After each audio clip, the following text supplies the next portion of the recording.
स्वागत है। आइए देखते हैं दिन भर।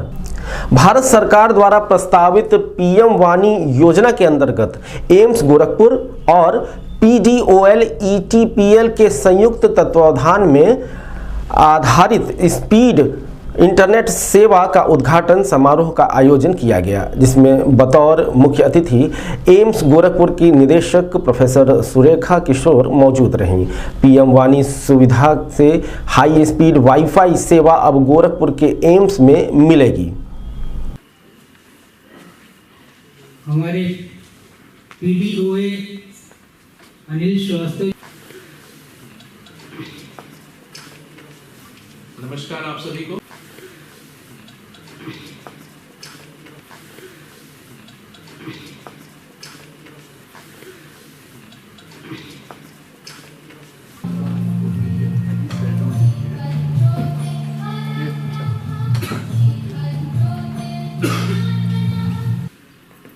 श्री अनिल श्रीवास्तव जी, जो कि प्रोजेक्ट मैनेजर और डायरेक्टर हैं पीडीओए की एक्सपर्ट विजन टेक्नोलॉजी।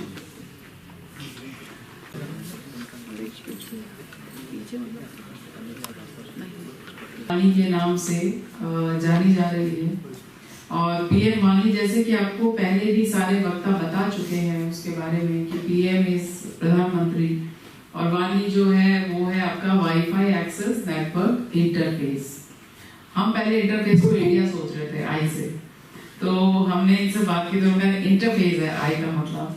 सो पीएम वानी के तहत हम लोगों को ये सेवा प्रदान की जाएगी जो कि बहुत लो कॉस्ट है।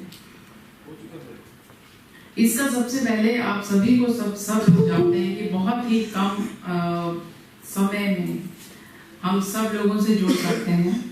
इजी एक्सेसिबिलिटी है, सबके पास संचार हम कर सकते हैं, नेटवर्क कर सकते हैं और सबसे बड़ी बात है कम कॉस्ट में कर सकते हैं।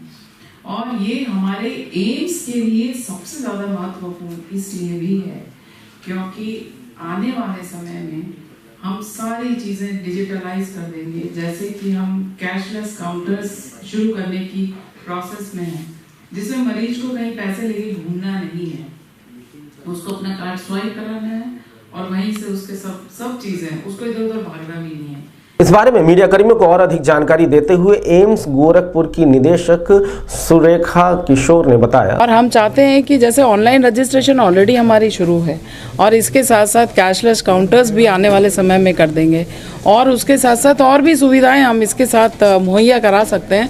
तो हमको बहुत खुशी है कि हम जो समाज के लिए पेशेंट की सर्विसेज दे रहे हैं और पीएम वानी से जो जुड़ करके हमारे साथ जैसे रामचंद्र जी जुड़े हुए, आइए ये डायरेक्टर साहब हैं और इनके साथ में मिल करके हम लोग जो है इस सर्विस को बढ़ावा देंगे और कहीं ना कहीं आप आगे के टाइम पे आप देखेंगे कि पेशेंट्स को इतनी सुविधा हो गई है, जहाँ पे उसको रुकना पड़ता था, वेट करना पड़ता था या वेटिंग टाइम भी उसका ऑनलाइन अगर कहीं पे करते हैं जैसे इन्होंने बताया, तो वो अपना काम करके भी अपना भेज सकता है। पेशेंट का वेटिंग टाइम, उसका खुद का जो काम करने का तरीका है वो भी उसका इम्प्रूव हो जाएगा और उसका टाइम वेस्ट नहीं होगा कहीं पर भी। तो इस तरह से आप देखेंगे कि मरीजों के लिए भी सुविधा हो गई। क्राउडिंग आप, ओवर क्राउडिंग आप हटा सकते हैं, इससे बीमारियों का संक्रमण और ये सब भी आप बचा सकते हैं। ऑनलाइन रजिस्ट्रेशन है तो घर बैठ के वो रजिस्टर कर सकता है। तो एक तरह से समाज के लिए ये सबसे बेहतरीन सुविधा है, स्पेशली पेशेंट्स के लिए। और आने वाले समय में मुझे लगता है कि हम लोगों को इस सुविधा का इतना ज़्यादा लाभ मिलेगा और आगे एम्स के अलावा मेरे ख्याल में गोरखपुर के बाकी एरियाज में भी ये लोग इसको स्प्रेड कर रहे हैं। तो कहीं ना कहीं हम प्रधानमंत्री जी, हमारे ऑनरेबल नरेंद्र मोदी जी के बहुत ज़्यादा शुक्रगुजार हैं कि उन्होंने इस नेटवर्क की स्थापना की, जिसके द्वारा हम पेशेंट्स के साथ या फिर बाकी लोगों के साथ डायरेक्ट कनेक्टिविटी में रहेंगे, जो कि ईजी है, एक्सेसिबल है।